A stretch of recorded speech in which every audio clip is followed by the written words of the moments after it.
4:30 बजे 7वीं बार बिहार के मुख्यमंत्री पद की शपथ लेने वाले हैं। चुनाव प्रचार के दौरान उन्होंने घोषणा पत्र के रूप में 7 निश्चय बताए और अब वो 7 निश्चय पूरे करने नीतीश कुमार के सामने सबसे बड़ा चैलेंज होगा। 4 तस्वीरें आपको दिखा रहे हैं। 7वीं शपथ, 7 चैलेंज, 7 निश्चय और 7वां अध्याय। बीजेपी की तरफ से रेणु देवी का डिप्टी सीएम बनना लगभग तय माना जा रहा है। रेणु देवी से इंडिया न्यूज संवाददाता ऐश्वर्य जैन ने खास बात की।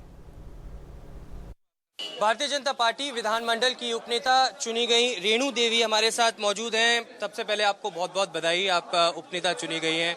खुशी का मौका है, आज त्योहार का समय चल रहा है, कितनी खुशी? देखिए, पहले तो मैं सभी भाइयों को बधाई देती हूं और अपने सभी शीर्ष नेताओं को मैं हार्दिक अभिनंदन और बधाई क्या मैं उनका नमन करती हूं कि जिन्होंने मेरे ऊपर विश्वास करके इतनी बड़ी दायित्व दिया है। देखिए, आप इतने समय से भारतीय जनता पार्टी के साथ जुड़ी हुई हैं, कार्यकर्ता के तौर पर आपने काम किया है। आज जब शीर्ष नेतृत्व ने आपको उपनेता के तौर पर चुना है तो आप किस तरीके से अपनी जर्नी को? देखिए, हम सभी अपने कार्यकर्ता हैं और कार्यकर्ता को क्या होता है, कार्यकर्ता को कार्य करना है और काम करने की प्रवृत्ति होती है। ये तो कुर्सी आते जाते हैं, एक चौकीदार के रूप में हम उप मुख्यमंत्री रहे या कुछ भी रहे, लेकिन अपना तो काम है एक कार्यकर्ता बनना और कार्यकर्ता की तरह अगर समाज का काम करते हैं तो बहुत बड़ी बात है। क्योंकि भाजपा जो है वो कोई राजनीति करने के लिए नहीं आती है, भाजपा सेवा करने के लिए आती है और सेवा करने का हम लोगों का मौका है। आपने उप मुख्यमंत्री और मुख्यमंत्री का जिक्र किया, समझ सकता हूँ कि आप आज उप मुख्यमंत्री की कहीं ना कहीं शपथ ले रही है?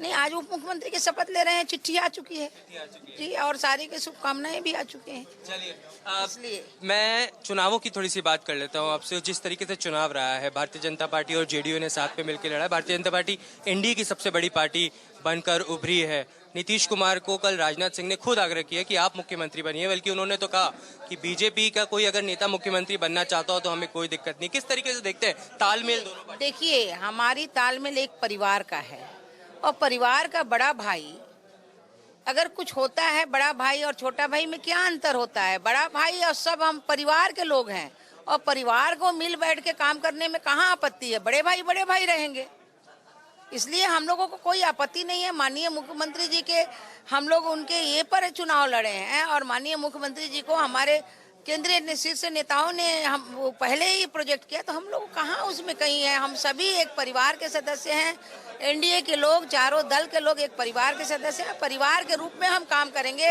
और हमारे गार्जियन हैं, गार्जियन के साथ बैठ के हम सभी काम करेंगे। आपने नीतीश जी को बड़ा भाई जिक्र किया, आज भाई दूज भी है, आपने उनको? भाई को तो बहुत बधाई दी है और भाई को तो गा गा के हम सुनाते हैं सभी भाइयों को कि जियसु मोरा भैया, जिया भैया लाख बरिस, भैया के बाड़े सिर पह गया और भौजी के बाड़े सिर सिंदूरोना, जियसु मोरा भैया, जिया भैया लाख। आज पूरे बिहार के भाई, पूरे केंद्र के भाई को मैं कोटि कोटि बधाई देती हूँ, धन्यवाद करती हूँ, उनकी लंबी उम्र की कामना करती हूँ। अच्छा, आज अमित शाह जी भी आने वाले हैं, जेपी नड्डा भी आने वाले हैं, सभी हमारे बड़े, सबको हमने, सभी भाइयों के लिए हमने कामना की है और उनके दुख बलाएं दूर करने के लिए जो हम लोग गोधन कूटते हैं उनमें सभी भाइयों को दुख बलाएं खत्म हो, स्वस्थ रहें और लंबी उनकी आयु हो, उनकी कामना करते हैं।